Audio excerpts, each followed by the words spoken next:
നമസ്കാരം. മലയാളി വാർത്ത ഇൻസൈഡിലേക്ക് സ്വാഗതം. ADM നവീൻ ബാബുവിന്റെ മരണവുമായി ബന്ധപ്പെട്ട കേസിൽ തെളിവുകൾ സംരക്ഷിക്കണമെന്ന് ആവശ്യപ്പെട്ടുകൊണ്ട് അദ്ദേഹത്തിന്റെ ഭാര്യ കെ മഞ്ജുഷ നൽകിയ ഹർജി കോടതി ശനിയാഴ്ച പരിഗണിച്ചില്ല. ശനിയാഴ്ചയായ ഇന്നലെ പരിഗണിക്കുമെന്ന് കരുതിയിരുന്നുവെങ്കിലും കോടതി മാറ്റിവെക്കുകയായിരുന്നു. Kannur judicial first class magistrate കോടതി 1 വിധി പറയാനായി 26-ാം തീയതിയിലേക്കാണ് മാറ്റിവെച്ചിരിക്കുന്നത്. ഇപ്പോൾ ക്രിസ്മസ് അവധിയിലാണ് കോടതി ഉള്ളത്. ഈ സാഹചര്യത്തിലാണ് കേസ് മാറ്റിവെച്ചിരിക്കുന്നത്. 26-ാം തീയതിയിലേക്ക് കേസ് മാറ്റിവെക്കുമ്പോൾ കേസിൽ ഹർജിക്കാരിയുടെ വാദം കോടതി നേരത്തെ കേട്ടിരുന്നു.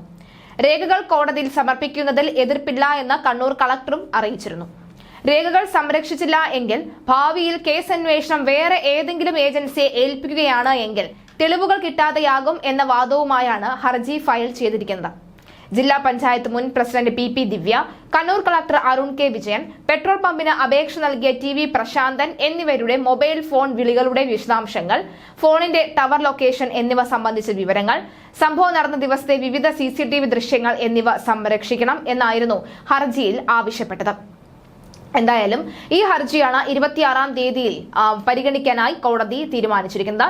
ഈ ഘട്ടത്തിൽ മഞ്ജുഷയുടെ ആവശ്യം പ്രധാനമായും മുനീശ്വരൻ കോവിലെത്തിയ പരിസരത്തെത്തിയ നവീൻ ബാബുവിന് പിന്നെ എന്താണ് സംഭവിച്ചത് എന്ന ചോദ്യങ്ങൾക്കുള്ള ഉത്തരം അവിടുത്തെ CCTV ദൃശ്യങ്ങൾ ലഭിക്കേണ്ടതുണ്ട്. മാത്രമല്ല, നവീൻ ബാബു അവസാനമായി കുടുംബത്തോട് മെസ്സേജ് സന്ദേശം വഴി അയച്ചിരുന്നത് താൻ ട്രെയിൻ കയറിയിരുന്നു എന്നാണ്. അപ്പോഴുള്ള റെയിൽവേ സ്റ്റേഷന്റെ CCTV ദൃശ്യങ്ങൾ എവിടെയാണ്? റെയിൽവേ സ്റ്റേഷനിൽ എത്തി എന്നും പറയുന്നു, ഇല്ല എന്നും പറയുന്നു. ആരോ കാണാൻ വരാനുണ്ട്, കോഴിക്കോട് നിന്നോ കാസർഗോഡ് നിന്നോ ആരോ തന്നെ കാണാൻ വരുന്നുണ്ട് എന്ന ഡ്രൈവറിനോട് പറഞ്ഞിരുന്നു. അതിനുശേഷം നവീൻ ബാബുവിന് എന്ത് സംഭവിച്ചു? അത്തരത്തിൽ പല ചോദ്യങ്ങളുടെ ഉത്തരം ഒരു CCTV ദൃശ്യങ്ങളിൽ നിന്നും ലഭിക്കാവുന്നതേ ഉള്ളൂ.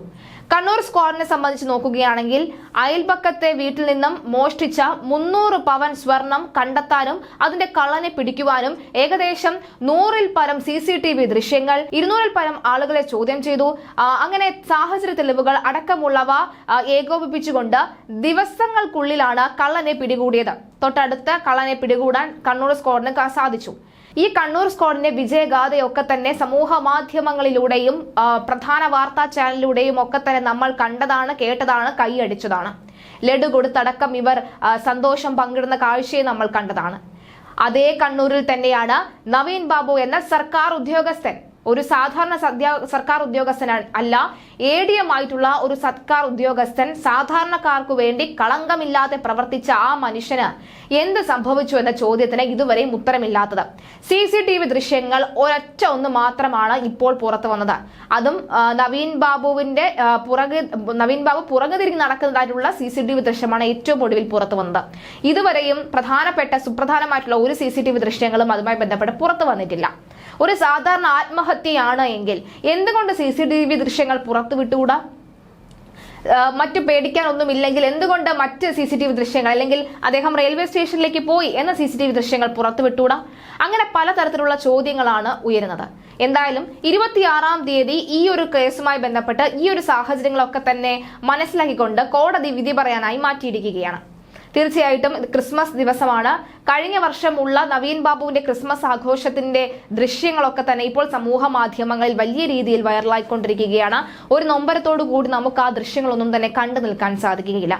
കണ്ണൂർ കളക്ടറിനെ കുറിച്ച് ഇനി പറയുകയാണെങ്കിൽ, ഈ മാസം ആദ്യം ഡിസംബർ 1-ാം തീയതിയോടുകൂടി ഡൽഹിയിലേക്ക് ട്രെയിനിങ്ങിനായി പോയ കണ്ണൂർ കളക്ടർ 27-ാം തീയതി തിരിച്ച് കണ്ണൂരിലേക്ക് വരികയാണ്. കണ്ണൂർ കളക്ടറായി തന്നെ ഇനി ചുമതല ഏൽക്കുമോ, അല്ലെങ്കിൽ മറ്റെന്തെങ്കിലും പദവികൾ നൽകുമോ, റെപ്യൂട്ടേഷന് തിരിച്ചെവിടെയെങ്കിലും മറ്റേതെങ്കിലും നാട്ടിൽ പോകുമോ എന്നടക്കമുള്ള ചോദ്യങ്ങളുടെ ഉത്തരവും ലഭിക്കേണ്ടതുണ്ട്.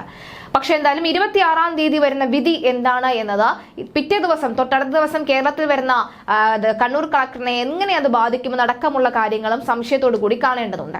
എന്തായാലും 0.5 സെന്റിമീറ്റർ വ്യാസമുള്ള മഞ്ഞ കലർന്ന പ്ലാസ്റ്റിക് കയറിൽ കഴുത്തിൽ കെട്ടിത്തൂങ്ങിയ നിലയിൽ കണ്ടെത്തിയ ഈ ഒരു അവസ്ഥ, അല്ലെങ്കിൽ കണ്ടെത്തിയ നവീൻ ബാബുവിന്റെ മരണത്തിന് പിന്നിൽ മറ്റാരുടെയെങ്കിലും ഒക്കെ തന്നെ കറുത്ത കരങ്ങൾ ഉണ്ടോ എന്ന് അന്വേഷിക്കാൻ CBI തന്നെ വരട്ടെ എന്ന് മഞ്ജുഷ ആവശ്യം പറയുമ്പോൾ അത് വേണ്ട എന്ന് മറുവശത്ത് സർക്കാർ ഉദ്യോഗസ്ഥർ കടുംപിടുത്തം പിടിക്കുകയാണ്. എന്തായാലും CBI അന്വേഷണവും കൂടി വരുമോ ഇല്ലയോ എന്നുകൂടി ഈ ഘട്ടത്തിൽ കണ്ടറിയണം. 26-ാം തീയതി വരെ നമുക്ക് കാത്തിരിക്കാം എന്തായിരിക്കും ഒരു കേസുമായി ബന്ധപ്പെട്ട് നടക്കുന്ന ട്വിസ്റ്റ് എന്നറിയാൻ.